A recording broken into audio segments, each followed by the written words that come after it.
भाइयों नमस्कार। आज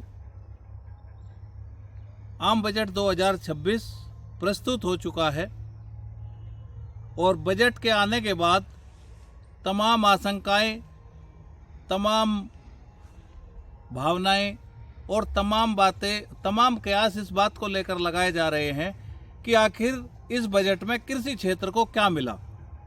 तो आज हम बजट की बात करेंगे, आम बजट यूनियन बजट 2026 की, जिसमें कृषि क्षेत्र को पूरी तरह से अनदेखा ही कर दिया गया है। मेरे कहने का ये मतलब है कि पहले हम कहते थे कि बजट में किसानों की उपेक्षा हुई है, या कहते थे कि बजट ने निराश किया है। इस बार ना उपेक्षा हुई है ना निराश किया है, इस बार हुआ है तो एक नया शब्द है अनदेखी। कृषि क्षेत्र को छुआ तक नहीं है। केवल केरल के चुनाव होने की वजह से कहा गया कि काजू पे काम करेंगे, नारियल पे काम करेंगे, तमाम ऐसी बातें कही गई कि हाई रिस्क क्रॉप पे जोर देंगे। यानी कि इस देश में जो गेहूं है, धान है, कपास है, दलहन है, तिलहन है, उसकी कोई बात नहीं हुई है।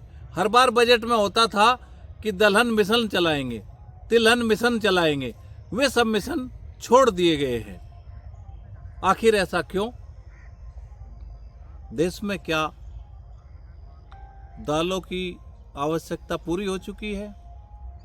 क्या हम तेल के क्षेत्र में आत्मनिर्भर हो चुके हैं? क्या हमारी जो किसान हैं उनकी अब आय स्थिर हो चुकी है, या उनकी परचेजिंग पावर दूसरे लोगों के बराबर है? इस पर हम बात करेंगे। और बात करने के लिए मैं आपको सबसे पहले दो उदाहरण दूंगा कि अभी जारी हुआ था आर्थिक सर्वेक्षण। बजट से पहले आर्थिक सर्वेक्षण आता है। आर्थिक सर्वेक्षण 2026 में चिंताएं जताई गई कि कृषि को जो है सिंचाई योजनाओं की आवश्यकता है, पानी की आवश्यकता है। फिर कहा गया कि कृषि क्षेत्र के लिए उर्वरक के बैलेंस की आवश्यकता है, यानी कि जो उर्वरक का प्रयोग है वो अनबैलेंस है, असमानता है। जो उर्वरक का प्रयोग होता है उसका जो संतुलित तरीका है वो है 4-2-1। आर्थिक सर्वे में बताया गया ये 10-9-4-1 पर है, यानी कि अनबैलेंस है। अगर हमें फिर अगली बात कही गई कि देश की कृषि विकसित भारत 2047 के सेंट्रल है, यानी कि हम कृषि को एक बीज का केंद्र मान चुके हैं विकसित भारत की। अगर कृषि विकसित होगी तो देश विकसित होगा। ये सब बातें आर्थिक सर्वेक्षण में कही गई, लेकिन जिस तरह से आज बजट आया, बजट में किसानों की कोई बात ही नहीं की गई। उन चिंताओं को नकार दिया गया।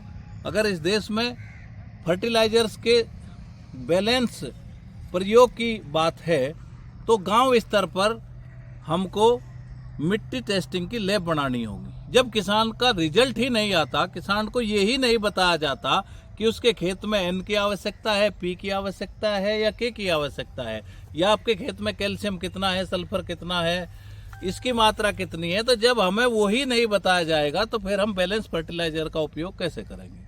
रही दूसरी बात, एक बात कही गई उत्पादकता बढ़ाने की। देखिए, मेरा ये मानना है इस देश में कभी भी किसान की आमदनी उत्पादन के साथ नहीं बढ़ी। अगर उत्पादन बढ़ने से आमदनी बढ़ती तो आज इस देश का सबसे बड़ा सेक्टर कृषि होता।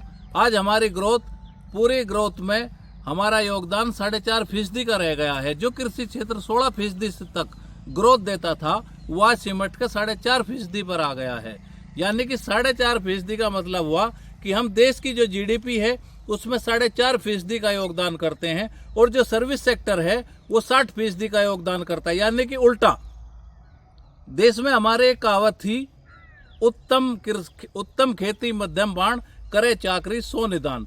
जो आर्थिक सर्वेक्षण आया है, उत्तम खेती जिसको हम उत्तम मानते थे वो सबसे निम्न स्तर का काम हो गया, यानी कि नौकरी के बराबर हो गया। इस देश में जो योगदान है नौकरी का 60% हो गया और खेती का योगदान 4.5% हो गया। यानी कि अब खेती उत्तम नहीं है, अब नौकरी उत्तम है। कारण है, खेती में किसान को उसकी फसलों की कीमत नहीं मिली। अगर उत्पादन बढ़ाने से किसान की तरक्की होती तो हरित क्रांति से पहले हमारा जो उत्पादन था, आज का जो उत्पादन है उसमें 10 गुना वृद्धि हुई है, 10 से भी ऊपर। यानी कि हम ऐसे चल के ऐसे ऐसे ग्रोथ पे गए और आज भी उत्पादन हमारा बढ़ रहा है। किसान की आमदनी जिस स्पीड से उत्पादन बढ़ा, किसान की आमदनी उसी स्पीड से नीचे गिर रही है। इस देश में 1 हेक्टेयर से कम के 85% किसान हैं। किसान के सामने बाजार का जोखिम है, किसान बाजार से कम्पीट नहीं कर सकता। छोटा किसान कभी भी बाजार का मुकाबला नहीं कर सकता। उस